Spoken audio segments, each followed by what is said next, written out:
ఓం నమో వెంకటేశాయ నమః. నేను బాలయ్య స్వామి మాట్లాడుతున్నా.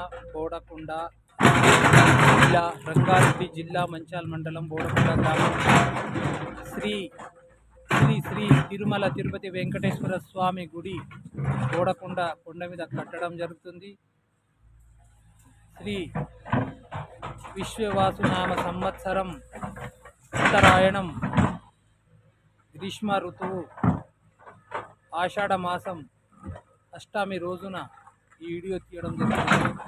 శ్రీ బోడకొండ కొండ మీద వెలిసిన శ్రీ వెంకటేశ్వర స్వామి కోదండ రామాలయం, శ్రీదేవి భూదేవి సమేత తిరుమల తిరుపతి వెంకటేశ్వర పంచముఖి హనుమాన్ పార్వతి పరమేశ్వర దేవుని గుడి, వెంకటేశ్వర గుడి మార్గము నిర్మాణము జరుగుతుంది. గోవింద విటాచి గోవింద గోవింద.